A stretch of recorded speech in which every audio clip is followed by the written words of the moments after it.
Shalom jemaat terkasih dalam Tuhan Yesus. Selamat datang di channel YouTube GBI Grand Depok City Lighthouse. Sebelum kita beribadah, mari kita dengarkan beberapa informasi gereja untuk sepanjang minggu ini. Ibadah Raya Online masih diperpanjang sampai akhir bulan Oktober 2020 dan dapat diakses melalui channel YouTube Lighthouse GBI GDC.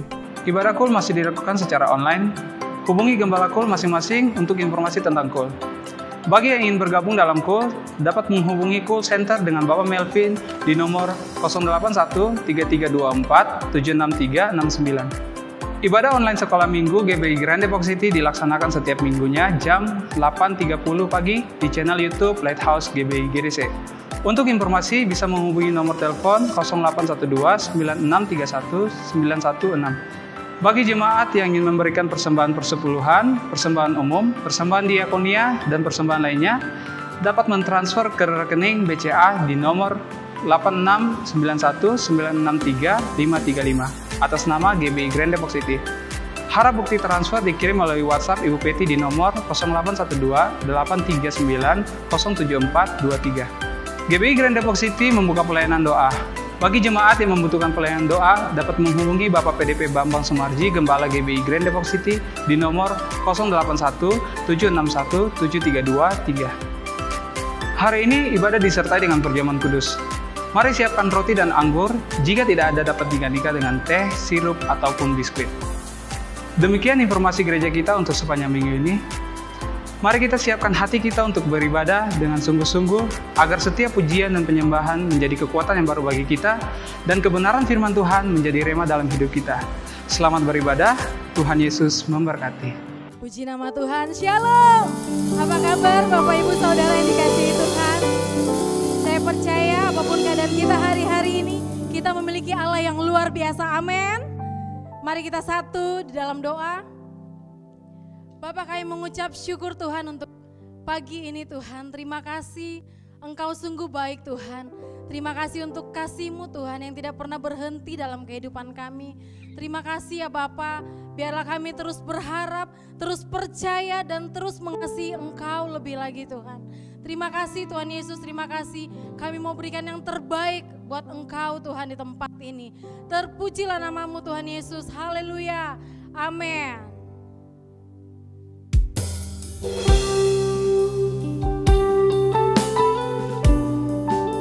Biar kami terus percaya kepada Engkau Tuhan, karena Engkaulah kekuatan kami Tuhan.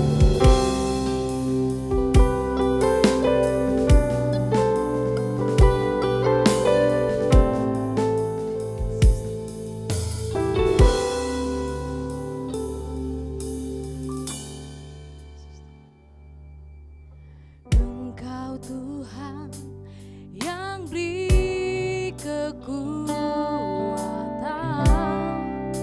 saat badai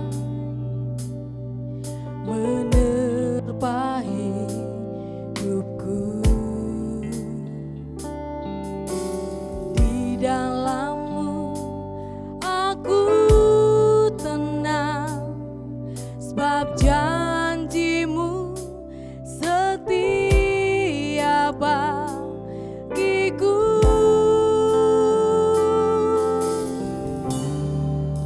Ku tetap percaya walau ku tak melihat jalan di depanku.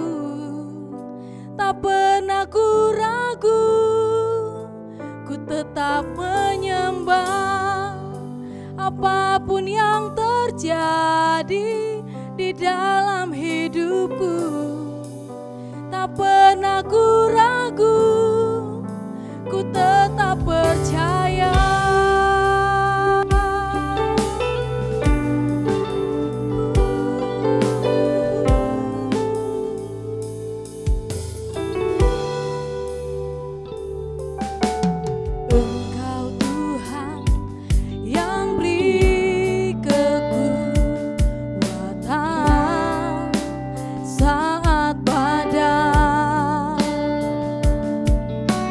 Menerpa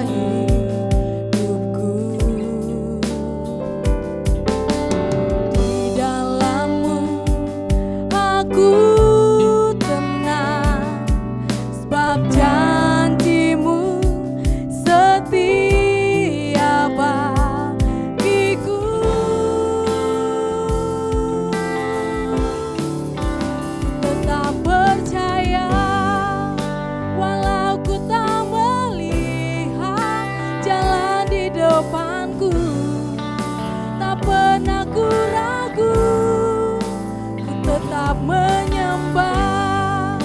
Apapun yang terjadi di dalam hidupku, tak pernah ku ragu, ku tetap percaya, ku tetap percaya. Walau ku tak melihat jalan di depanku, tak pernah ku ragu, ku tetap menyembah. Apapun yang terjadi di dalam hidupku, tak pernah ku ragu, ku tetap percaya. Mari kita ulang lagu ini dari awal. Engkau Tuhan yang beri kekuatan saat badai menerpa hidupku. Di dalam-Mu aku tenang, sebab janji-Mu setia bagiku.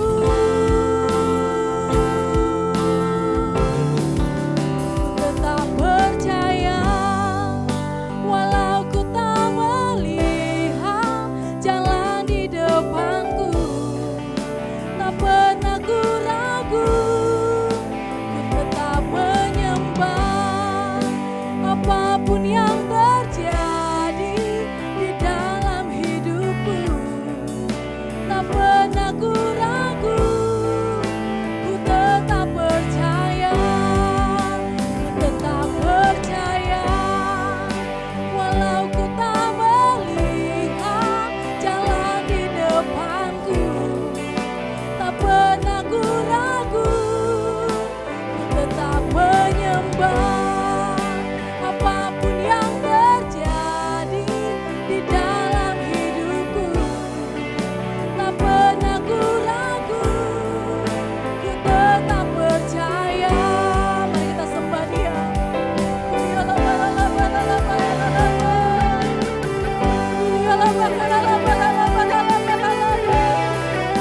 Kami terus percaya kepada-Mu Tuhan. Meskipun kami tidak melihat Tuhan apa yang akan terjadi di depan Tuhan, biar kami terus menyembah-Mu Tuhan.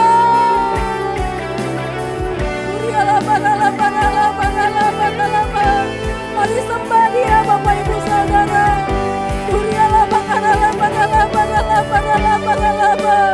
Biar kami terus percaya kepada-Mu Tuhan, biar kami terus berharap kepada Tuhan.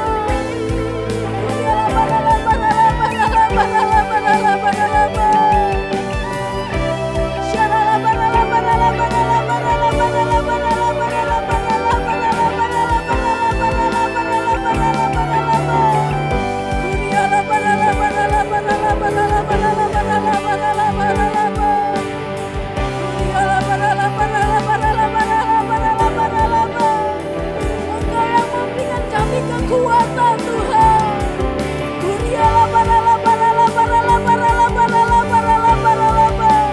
untuk melewati setiap badai hidup Tuhan.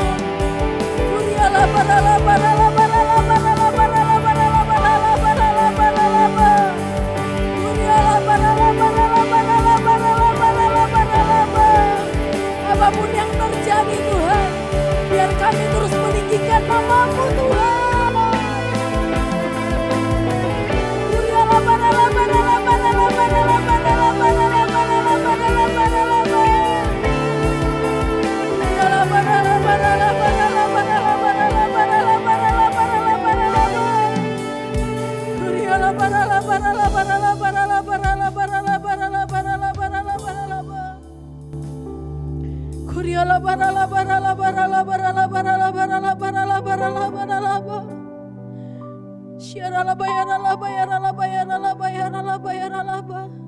Sebab Engkau yang layak kami tinggikan Tuhan. Sebab Engkau yang layak terima pujian kami Tuhan.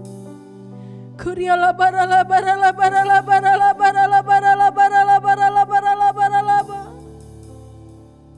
Shikirala barala barala barala barala barala barala barala barala barala ba.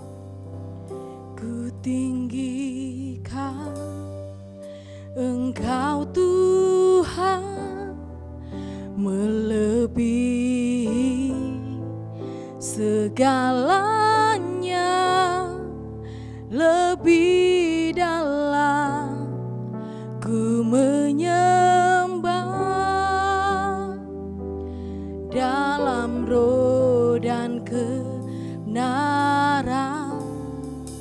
Ku tinggikan Engkau Tuhan melebihi segalanya,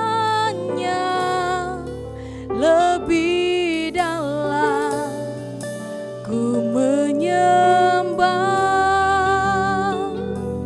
dalam roh dan kebenaran.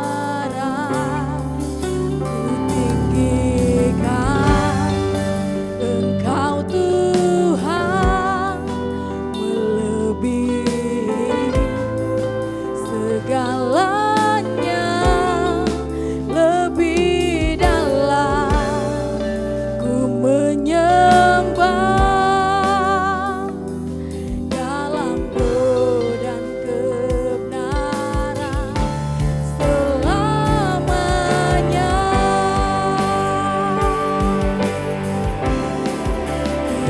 Kutinggikan Engkau Tuhan melebihi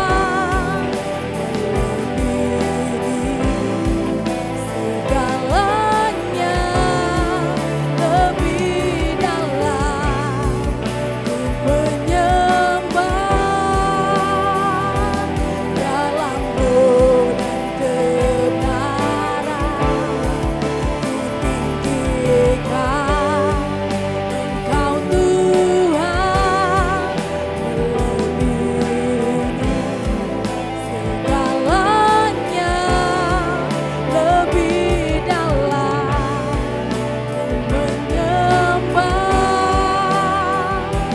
dalam roh dan kebenaran selamanya.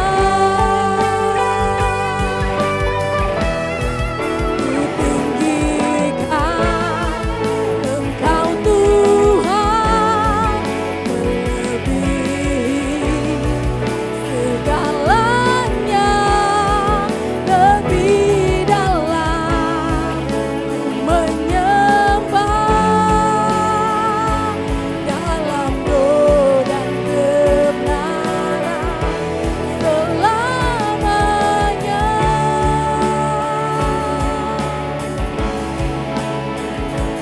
Dalam roh dan kebenaran selamanya.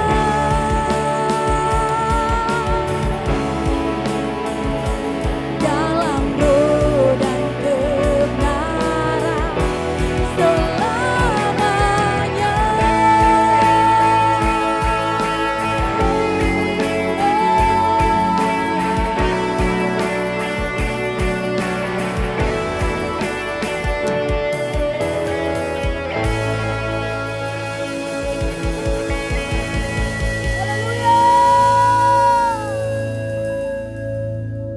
Puji nama Tuhan. Mari kita semua saya ajak untuk bangkit berdiri. Kita mau menari buat Tuhan. Kita mau memuji Tuhan lebih lagi. Amin. Saya percaya Allah kita sanggup melakukan perkara yang besar buat saudara dan saya. Haleluya. Mari tepuk tangan Bapak Ibu Saudara.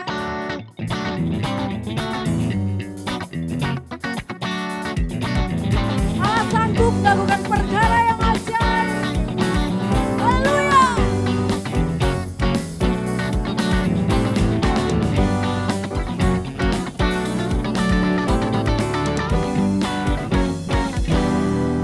Apa yang tak pernah dilihat mata, yang tak pernah didengar telinga,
mengajak kita untuk mendeklarasikan Pentakosta yang ketiga.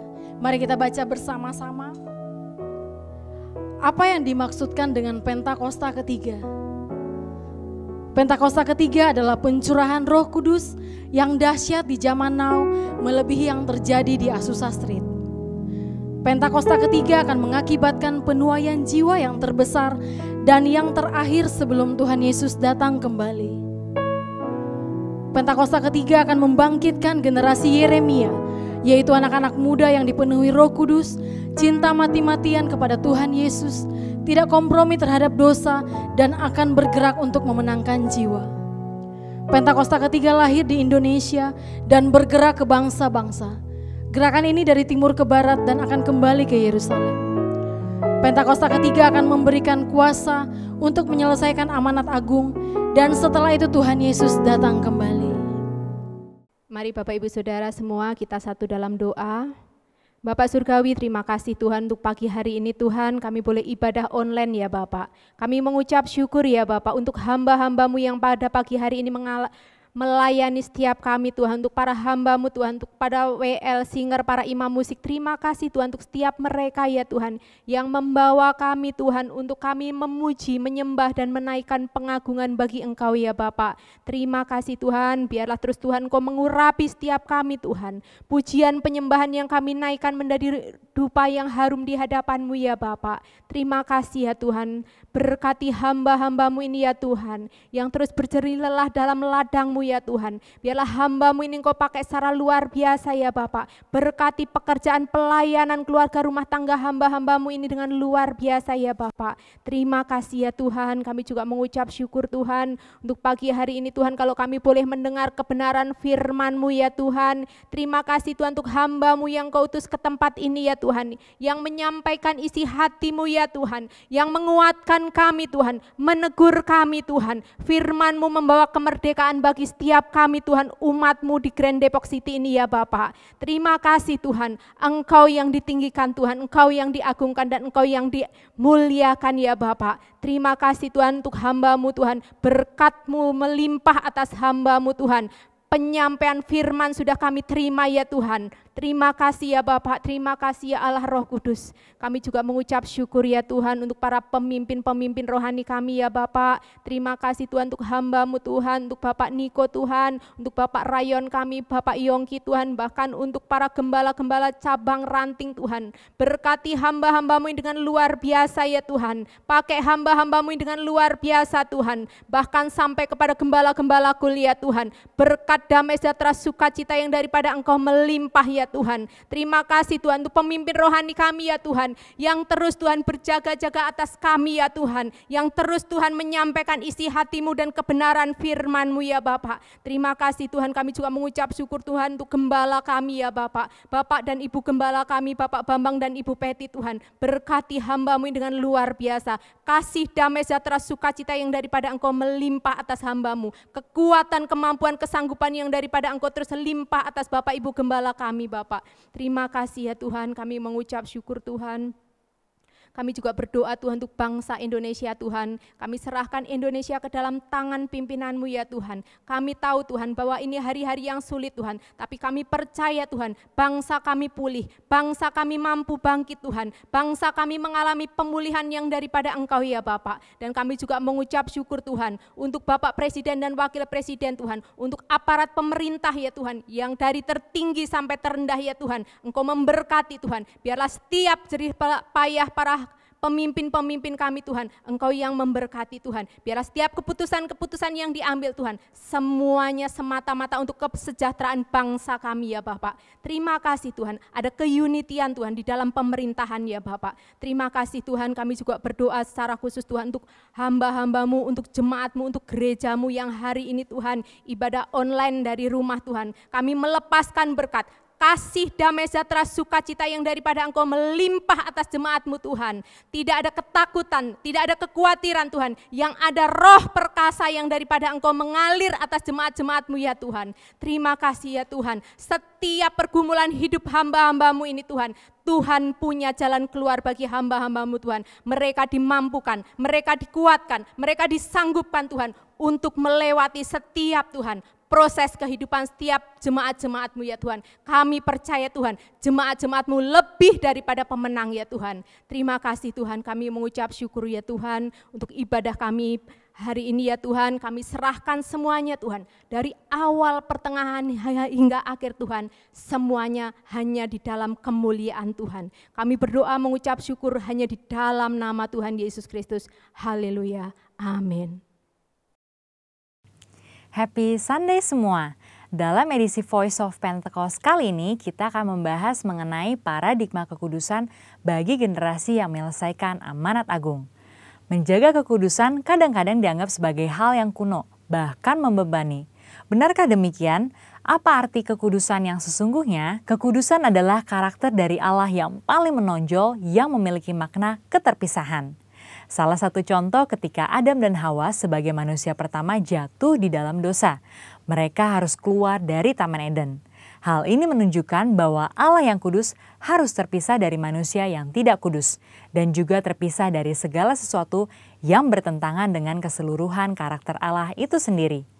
Akan tetapi kekudusan Tuhan bukanlah hanya kekudusan yang memisahkan dan menghakimi segala yang tidak kudus, melainkan juga menjangkau manusia yang berdosa dan memberikan pengudusan bagi mereka. Maka dengan itu ada 3 paradigma kekudusan. Yang pertama, kekudusan itu indah dan didambakan. Kita dapat melihat bahwa seluruh ciptaannya sungguh sangat baik. Dan kata baik juga mencangkup segala pengertian seperti keindahan dan kedambaan. Dalam Mazmur 96 ayat 9 dikatakan, sujudlah menyembah kepada Tuhan dengan berhiaskan kekudusan. Kata berhiaskan kekudusan menunjukkan bahwa kekudusan adalah hal yang mulia dan indah di hadapan Allah. Kita sebagai manusia baru di dalam Kristus sudah seharusnya memandang semua hal yang berasal dari Tuhan adalah hal-hal yang kudus, hal yang baik, indah, menyenangkan, dan didambakan. Pola pikir bahwa hal-hal yang tidak kudus membawa kenikmatan seharusnya kita tanggalkan. Sebagai insan Pentakosta yang hidup bergantung kepada Roh Kudus setiap saat, sudah selayaknya kita mengalami kemenangan dari kedagingan. Yang kedua, kekudusan itu menular dan menyebar. Paradigma yang baru tentang kekudusan juga dinyatakan dalam kehidupan dan pelayanan Yesus. Dalam pelayanannya, Yesus sering digambarkan berada bersama dengan orang-orang yang najis menurut Taurat. Dalam Lukas 5 ayat 12-14 dikisahkan bagaimana Yesus berjumpa dengan seorang yang penuh kusta. Orang tersebut meminta kepada Yesus untuk menahirkannya, yang kemudian diresponi oleh Yesus dengan menjamahnya dan berkata, "Jadilah engkau tahir." Dan Alkitab mencatat bahwa orang tersebut menjadi tahir. Ketika Yesus menjamah orang yang sakit kusta yang najis menurut Taurat, Yesus tidaklah menjadi najis. Namun sebaliknya, kekudusan Yesus terimpartasi kepada orang yang sakit kusta itu dan mentahirkannya. Hal ini selayaknya memberikan paradigma baru dalam kita memandang kekudusan, yaitu kekudusan itu menular dan menyebar. Yang ketiga, kekudusan menjangkau banyak orang. Dengan pengurapan Roh Kudus, maka sudah seharusnya kita menjangkau orang lain dan menularkan kekudusan tersebut. Kekudusan bukan lagi hanya sekedar yang penting saya sendiri yang kudus. Dalam Imamat 19 ayat 2, pertama-tama Tuhan berkata, "Kuduslah kamu sebab aku Tuhan Allahmu kudus." Setelah itu mulai dari ayat 3 dan seterusnya, Tuhan memberikan serangkaian perintah kepada umat Israel untuk melakukan perintah seperti menghormati ayah dan ibu ataupun bertindak jujur. Hal-hal yang diminta Tuhan ini menunjukkan bahwa kekudusan bukan berdampak hanya untuk diri sendiri, tetapi juga berdampak secara horizontal, yaitu kekudusan menjangkau banyak orang. Terkait hal ini, gereja kita yang ada di Bandung memiliki kisah yang unik dalam perjalanan sejarahnya. Pada waktu itu tahun 1992, tidak ada lagi gedung pertemuan umum yang bersedia untuk menyewakan tempatnya secara permanen. Namun tiba-tiba ada satu tempat yang bersedia menyewakan tempatnya untuk ibadah dan dikontrak untuk waktu yang cukup lama. Tempat tersebut adalah Gedung Paramount yang adalah sebuah nightclub. Pada saat itu gembala sidang kita dihadapkan dengan keputusan yang sulit. Beliau pun teringat bahwa pada waktu sebelumnya dalam KKR di Batam, hal serupa juga terjadi. Pada waktu itu tidak ada tempat untuk melaksanakan KKR kecuali sebuah tempat karaoke. Akhirnya KKR tetap dilaksanakan di tempat karaoke tersebut disertai lawatan Tuhan yang luar biasa. Karena hadirat Tuhan tidak dibatasi oleh tempat atau apapun juga. Pada akhirnya gembala sidang kita menyetujui penggunaan gedung Paramount untuk menjadi tempat ibadah minggu. Meskipun tempatnya aneh menurut manusia, tetapi hadirat Tuhan memenuhi tiap ruangan ibadah dan lawatannya pun terjadi setiap minggu. Banyak orang bertobat dan jiwa-jiwa bertambah hari demi hari. Wow! Kesimpulannya, Tuhan sedang memanggil kita untuk hidup dalam kekudusan guna menyelesaikan amanat agung. Dalam Wahyu 22 ayat 11 dikatakan, barang siapa yang berbuat jahat, biarlah ia terus berbuat jahat. Barang siapa yang kudus, biarlah ia terus menguduskan dirinya. Mari kita terus mengerjakan dan menjalani kehidupan kita, bergerak dan menularkan kekudusan kemanapun kita pergi untuk menuai banyak jiwa. Tuhan Yesus memberkati.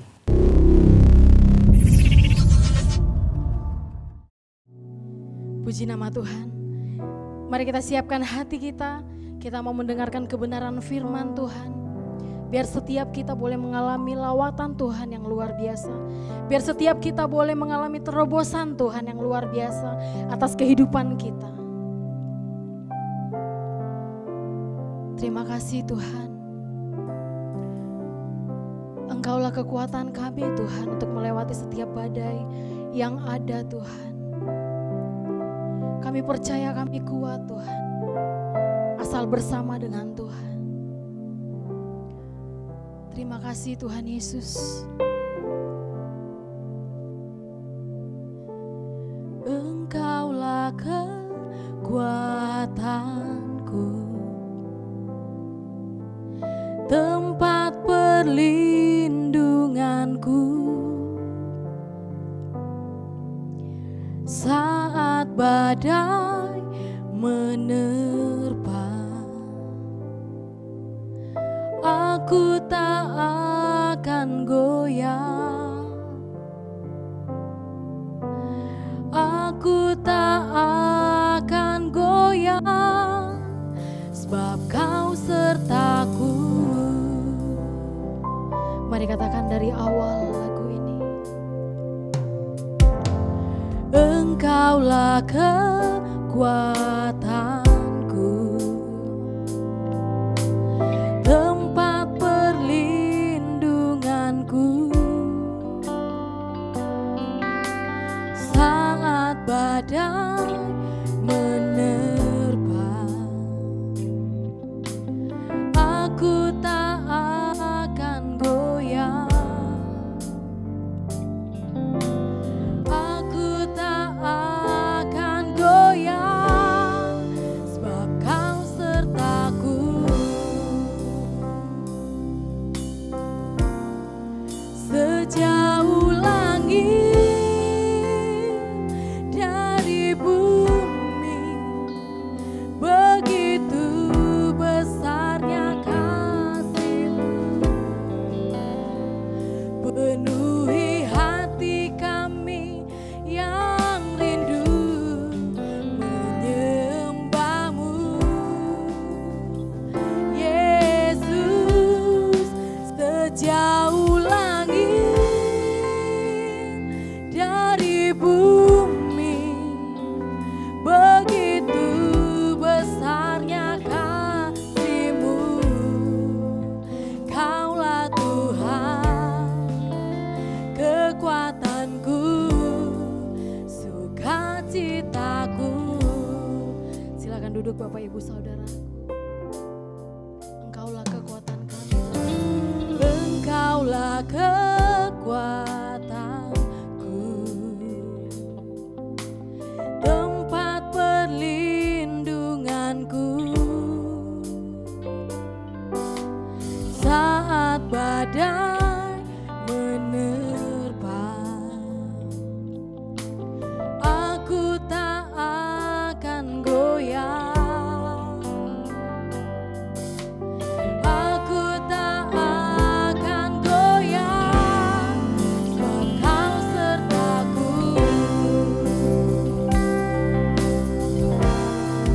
Sejauh langit dari bumi,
Kami rindu untuk menyembah-Mu Tuhan.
Terima kasih Tuhan.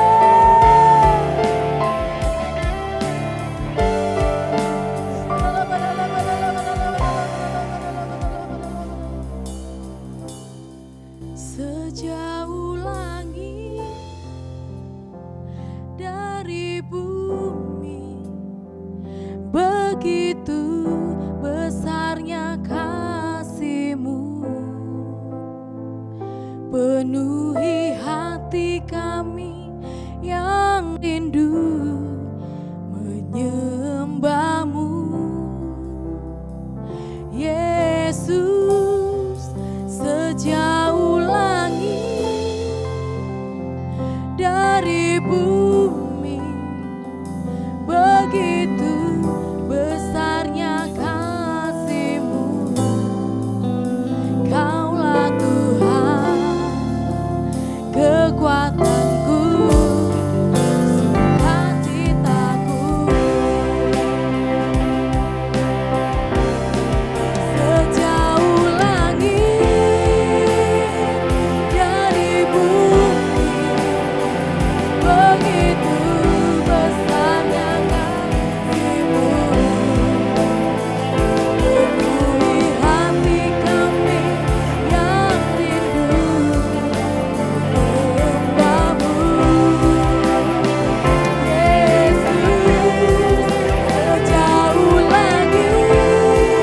Yesus, sejauh langit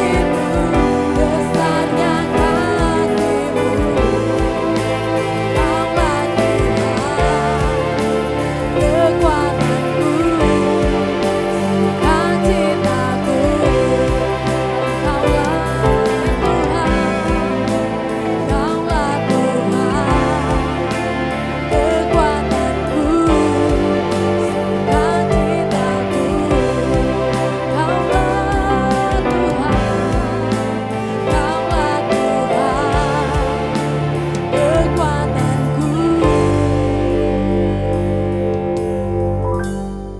sukacitaku.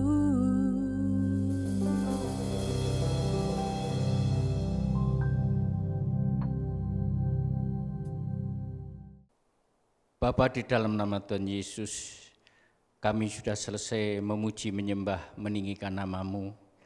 Tiba saatnya kami akan duduk diam di bawah kaki salib-Mu, mendengarkan firman kebenaran-Mu sebagai pedoman hidup kami.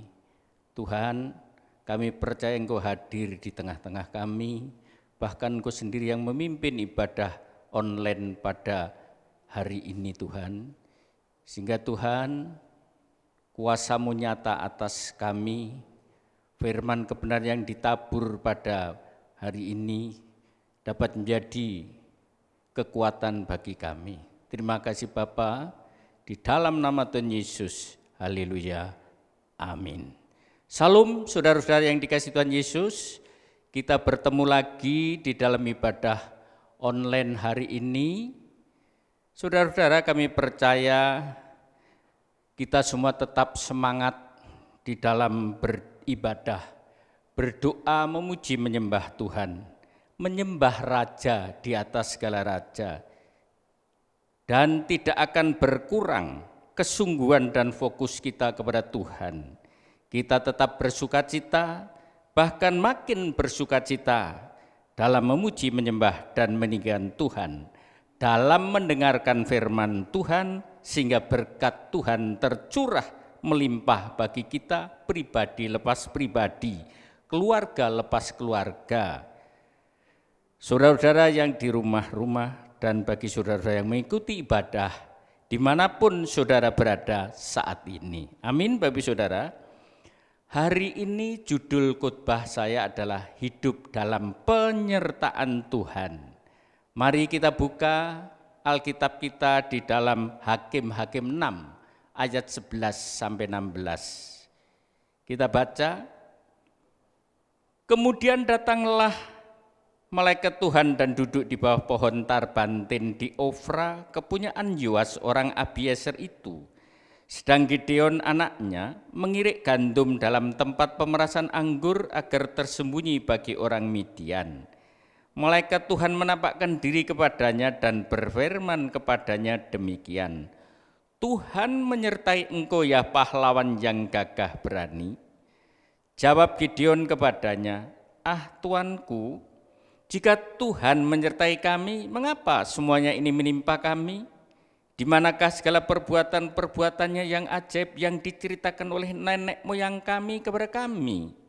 Ketika mereka berkata, bukankah Tuhan telah menuntun kita keluar dari tanah Mesir? Tetapi sekarang Tuhan membuang kami dan menyerahkan kami ke dalam cengkraman orang Midian. Lalu berpalinglah Tuhan kepadanya dan berfirman, pergilah dengan kekuatanmu ini dan selamatkanlah orang Israel dari cengkraman orang Midian. Bukankah aku mengutus engkau? Tetapi jawabnya kepadanya, ah Tuhanku, dengan apakah akan kuselamatkan orang Israel? Ketahuilah, kaumku adalah yang paling kecil di antara suku Manase, dan aku pun seorang yang paling muda di antara kaum keluargaku. Berfirmanlah Tuhan kepadanya, tetapi akulah yang menyertai engkau, sebab itu engkau akan memukul kalah orang Midian itu sampai habis. Amin. Saudara-saudara yang dikasihi Tuhan Yesus Kristus, pada waktu itu orang Israel berpaling membelakangi Allah.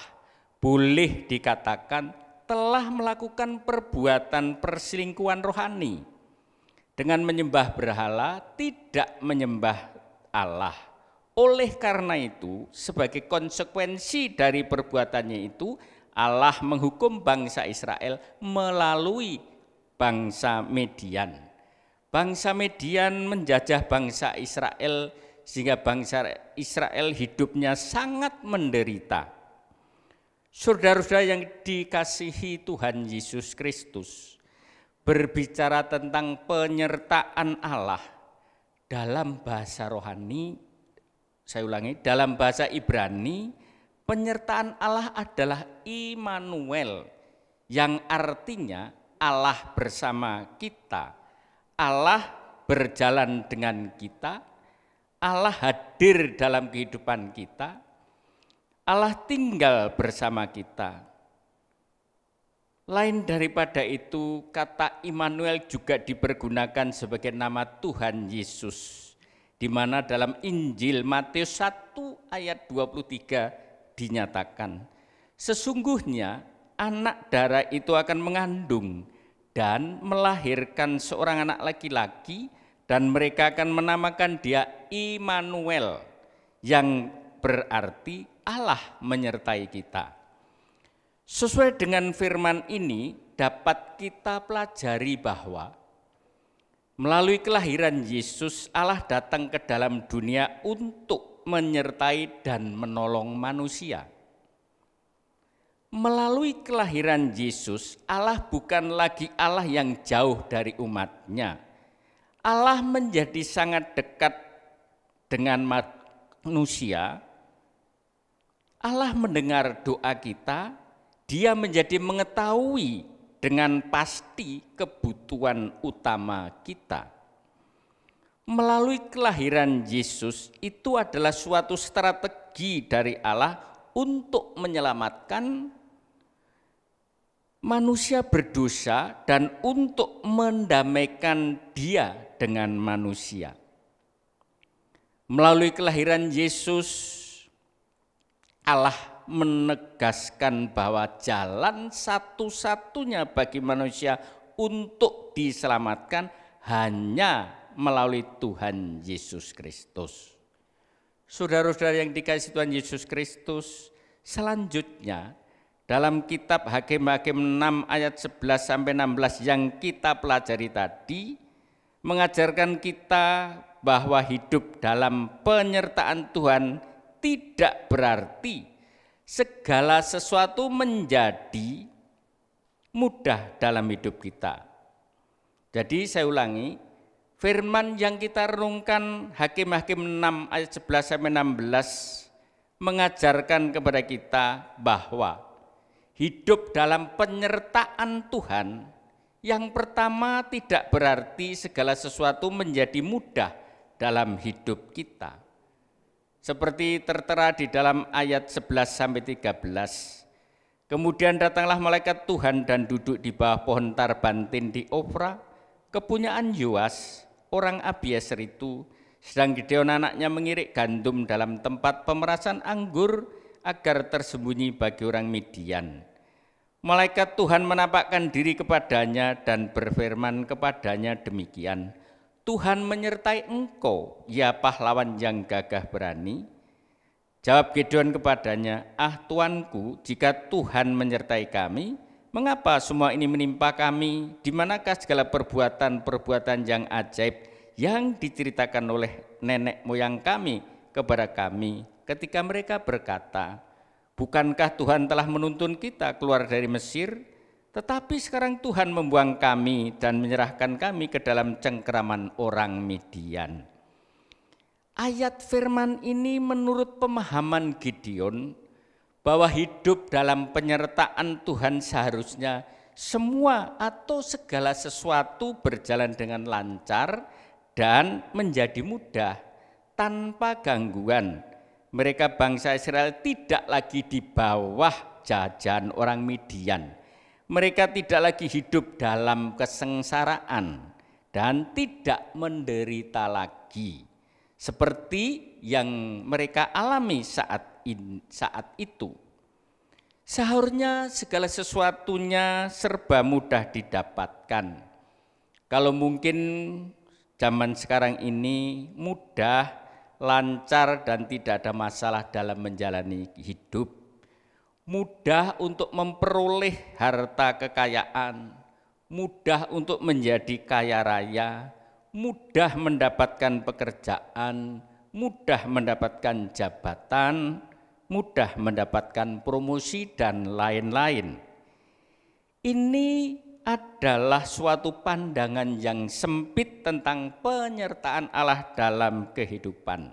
Oleh karenanya, pada era teknik digital ini kita harus memperluas cara pandang dan cara pikir kita tentang hidup dalam penyertaan Allah.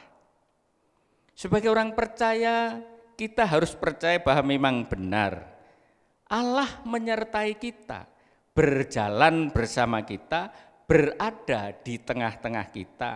Allah mendengar doa kita dan tahu yang kita butuhkan. Tetapi perlu kita mengerti dan sadari bahwa dalam kehidupan kita Tuhan tidak pernah berjanji membebaskan kita dari masalah. Saya ulangi, Tuhan tidak pernah berjanji membebaskan kita dari masalah. Tetapi Tuhan berjanji akan memberikan kekuatan dalam menghadapi masalah. Dengan demikian bukan berarti segala sesuatu menjadi mudah bagi kita. Artinya kita akan kuat dalam menghadapi masalah dan hanya oleh karena penyertaan dan pertolongan Tuhan kita akan bisa bebas dari masalah, bebas dari pergumulan, bebas dari penderitaan, bebas dari tekanan, bebas dari kesulitan dan sebagainya. Karena itu kita harus tetap sabar, fokus dan berserah kepada Tuhan, serta percaya dengan iman bahwa Tuhan akan menepati janjinya dan tidak ada yang mustahil bagi Tuhan, kita akan mengalami mujizat. Memang ada harga yang harus kita bayar, antara lain kita harus lebih intim dengan Tuhan agar kita mengerti kehendak Tuhan, rajin berdoa, memuji menyembah Tuhan, dan membaca serta merenungkan firman Tuhan. Dalam tuntunan Roh Kudus kita mengerti, memahaminya, dan selanjutnya mampu melakukannya dalam kehidupan kita. Yang kedua, saudara-saudara, memberi kemampuan dan memberi jaminan bahwa masalah pasti selesai. Penyertaan Tuhan akan memberi kemampuan dan memberi jaminan bahwa masalah pasti selesai. Hakim-Hakim 6 ayat 14-16 mengatakan, lalu berpalinglah Tuhan kepadanya dan berfirman, pergilah dengan kekuatanmu ini dan selamatkanlah bangsa Israel dari cengkraman orang Midian. Bukankah aku mengutus engkau? Tetapi jawabnya kepadanya, ah Tuhanku, dengan apakah akan kuselamatkan orang Israel? Ketahuilah kaumku adalah yang paling kecil di antara suku Manase, dan aku pun seorang yang paling muda di antara kaum keluargaku. Berfirmanlah Tuhan kepadanya, tetapi akulah yang menyertai engkau, sebab itu engkau akan memukul kalah orang Midian itu sampai habis. Dalam firman ini dikatakan bahwa Gideon telah terlihat ragu-ragu, pesimis, kecil hati, bahkan masih belum percaya akan penyertaan Tuhan dengan berkata bahwa dia dari suku terkecil di antara suku Manase dan dia juga yang paling muda di antara kaum keluarganya. Dia merasa tidak mampu melaksanakan tugas yang diberikan oleh Tuhan kepadanya. Oleh karena itu, lalu Tuhan meyakinkan kepada Gideon dengan berfirman, pergilah dengan kekuatanmu ini dan selamatkanlah orang Israel dari cengkraman orang Midian. Bukankah aku mengutus engkau? Dari firman ini kita makin percaya bahwa Tuhan tidak akan pernah meninggalkan kita. Dia akan selalu ada beserta kita atau menyertai kita untuk memberi kekuatan bagi kita dan tidak membiarkan kita sendirian. Ada beberapa kisah dalam Alkitab yang menceritakan tentang penyertaan Tuhan dalam kehidupan orang yang percaya dan mengandalkan Tuhan. Yang pertama Gideon.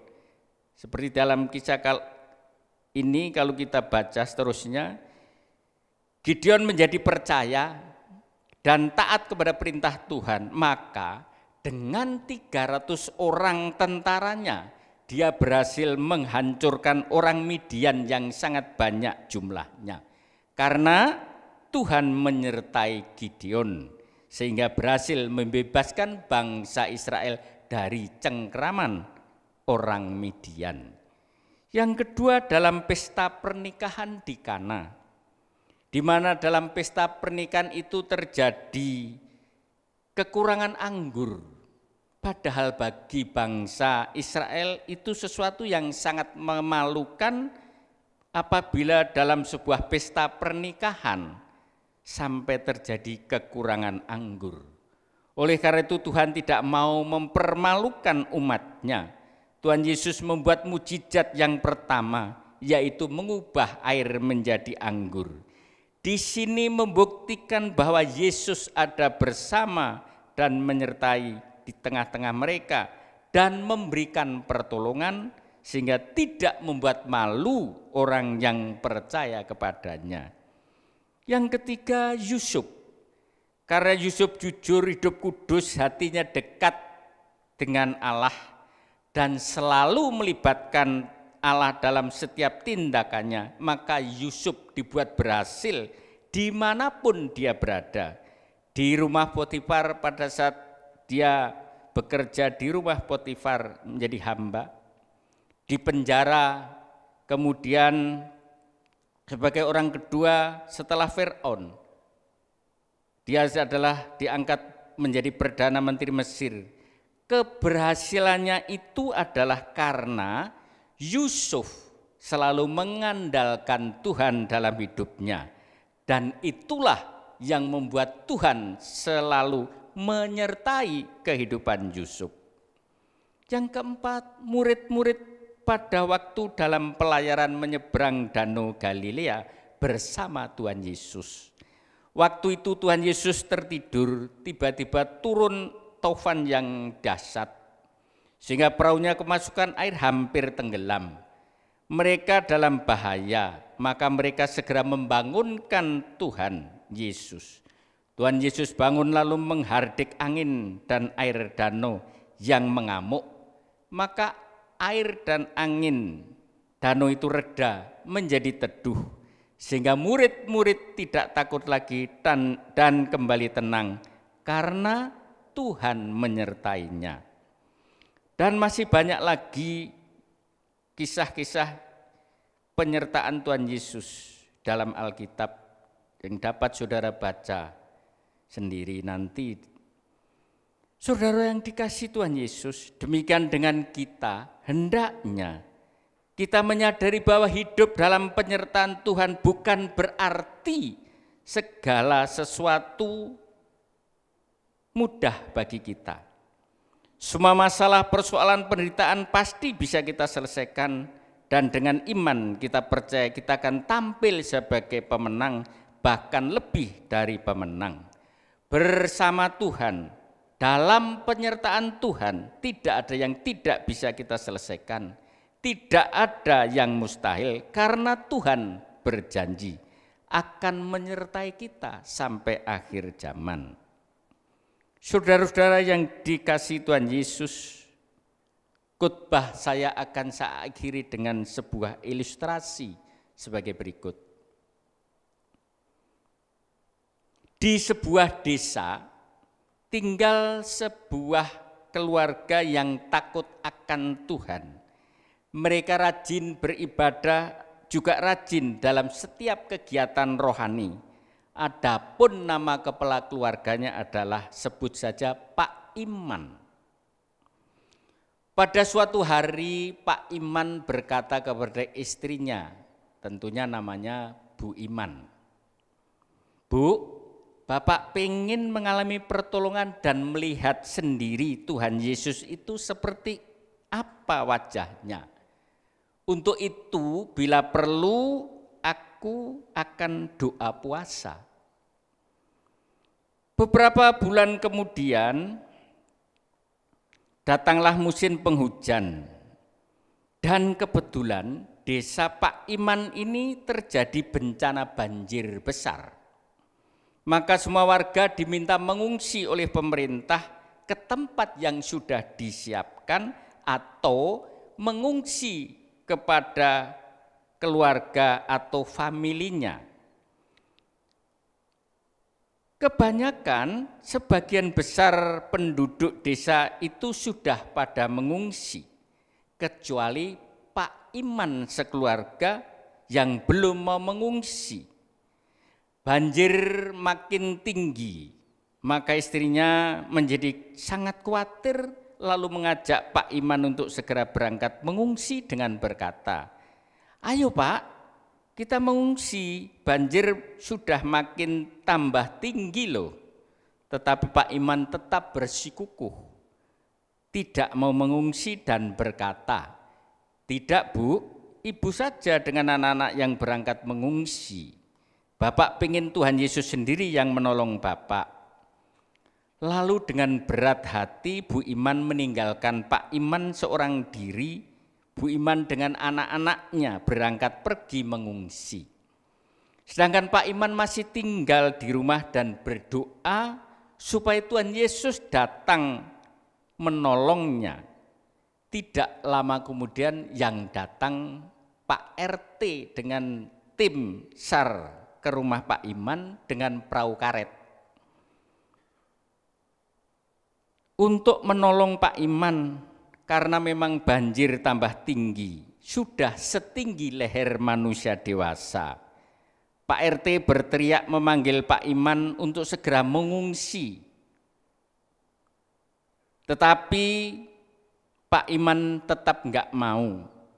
Maka Pak RT dengan tim SAR pergi meninggalkan Pak Iman yang sebenarnya sudah mulai merasakan kedinginan karena sudah mulai basah kena air banjir yang ketinggiannya sudah mencapai atap rumahnya. Lalu Pak Iman naik ke atap rumahnya dengan berpikir dan berharap bahwa pasti Tuhan Yesus datang menolongnya. Tidak lama kemudian datang helikopter tim SAR dengan pengeras suara memanggil-manggil mengajak Pak Iman untuk mengungsi. Ayo Pak, naik heli untuk mengungsi, banjir makin tinggi, bisa bahaya loh Pak. Ajakan itu diulang-ulang beberapa kali, tetapi Pak Iman tetap tidak mau dan menjawab, tidak Pak, saya percaya Tuhan Yesus akan datang menolong dan menyelamatkan saya. Akhirnya helikopter itu pun pergi meninggalkan Pak Iman, sedang banjir makin tambah tinggi dan airnya sangat deras. Akhirnya Pak Iman tenggelam, hanyut dan meninggal dunia. Setelah itu malaikat Tuhan membawa Pak Iman menghadap Tuhan Yesus. Lalu Pak Iman bertanya kepada Tuhan Yesus, ya Tuhan, mengapa Tuhan Yesus tidak menolong saya pada waktu bencana banjir? Tuhan Yesus dengan tersenyum menjawab pertanyaan Pak Iman tersebut. Hai anakku, sesungguhnya pada waktu kejadian itu, aku 3 kali menampakkan diri kepadamu. Lalu Pak Iman bertanya lagi, kapan Tuhan menampakkan diri kepada saya? Tuhan Yesus menjelaskan kepada Pak Iman, pertama, aku menampakkan diriku melalui istrimu yang mengajak engkau mengungsi. Yang kedua, aku menampakkan diriku melalui Pak RT yang datang menjemput dan mengajak kamu mengungsi. Yang ketiga, aku menampakkan diriku melalui tim SAR dengan helikopter yang menjemput kamu untuk mengungsi. Tetapi karena kekerasan dan kedegilan hatimu, kamu tidak bisa melihat pertolonganku. Mendengar itu, maka menyesallah dan sedihlah hati Pak Iman yang telah mengabaikan penyertaan dan pertolongan Tuhan.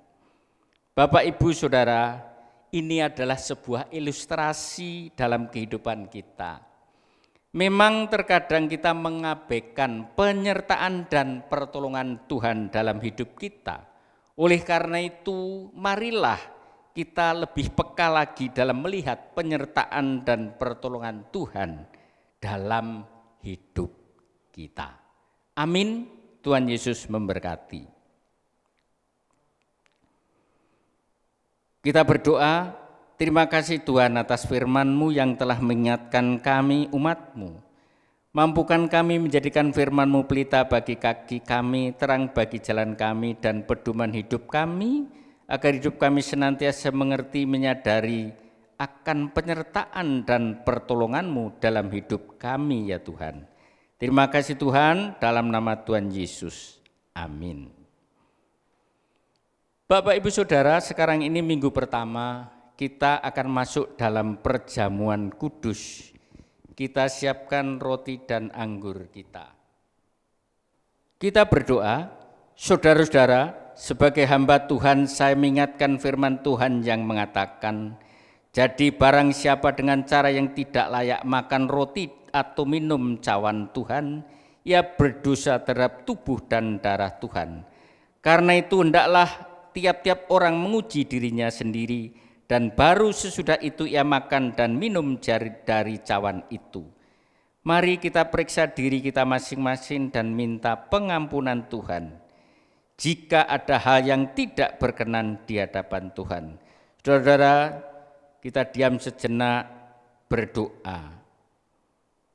Bapa, di dalam nama Tuhan Yesus, saat ini layakkan kami untuk masuk dalam perjamuan kudus-Mu. Ampuni segala dosa, kesalahan kami, periksa hati kami Tuhan, agar kami layak untuk masuk dalam perjamuan kudus-Mu. Terima kasih Tuhan, Engkau sudah mengampuni dan menyucikan kami siap untuk mengambil bagian dalam perjamuan kudus saat ini. Dalam nama Tuhan Yesus, amin. Sebab apa yang telah kuteruskan kepadamu telah aku terima dari Tuhan, yaitu bahwa Tuhan Yesus pada malam waktu ia diserahkan mengambil roti. Mari kita angkat roti kita. Dan sesudah itu ia mengucap syukur atasnya. Ia memecah-mecahkannya dan berkata, inilah tubuhku yang diserahkan bagi kamu. Perbuatlah ini menjadi peringatan akan aku. Bukankah roti yang atasnya kita mengucap syukur adalah persekutuan dengan tubuh Kristus? Mari kita makan dalam nama Tuhan Yesus. Demikian juga ia mengambil cawan sesudah makan. Mari kita angkat cawan kita. Cawan ini adalah perjanjian baru yang dimeteraikan oleh darahku. Perbuatlah ini setiap kali kamu meminumnya menjadi peringatan akan aku. Sebab setiap kali kamu makan roti dan minum cawan ini, kamu memberitakan kematian Tuhan sampai ia datang. Bukankah cawan yang atasnya kita mengucap syukur adalah persekutuan dengan darah Kristus? Mari kita minum dalam nama Tuhan Yesus.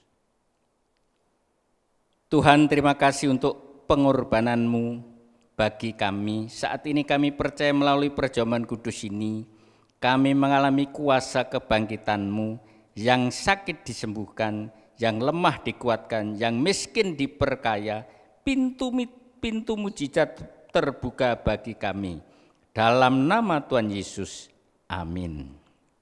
Saudara-saudara, tiap minggu pertama kita akan mengembalikan persepuluhan yang menjadi haknya Tuhan. Oleh karena itu, mari kita berdoa. Bapa, di dalam nama Tuhan Yesus, Engkau melihat tangan-tangan anak-anak-Mu yang telah mengangkat amplop persepuluhannya. Mereka menyadari bahwa sebagian dari berkat yang diterima adalah menjadi hak-Mu. Oleh karena itu, mereka semua sepakat untuk mengembalikan persepuluhan itu agar dapat menjadi berkat bagi kehidupan mereka. Kepada mereka Engkau tambahkan berkat dalam kehidupannya, dan Engkau dapat membuat berhasil bahkan lebih dari pemenang. Terima kasih Bapa, hanya di dalam nama Tuhan Yesus, haleluya, amin. Saudara-saudara yang dikasihi Tuhan Yesus, mari kita akhiri ibadah raya online kita. Kita angkat kedua belah tangan kita untuk menerima berkat. Berkat yang berlimpah-limpah dari Allah Bapa, kasih karunia Tuhan Yesus Kristus, persekutuan yang manis dengan Allah Roh Kudus menyertai kita mulai saat sekarang sampai Maranatha, kedatangan Tuhan Yesus yang kedua, bahkan sampai selama-lamanya. Kita semua yang sudah menerima berkat, bersama-sama kita katakan amin.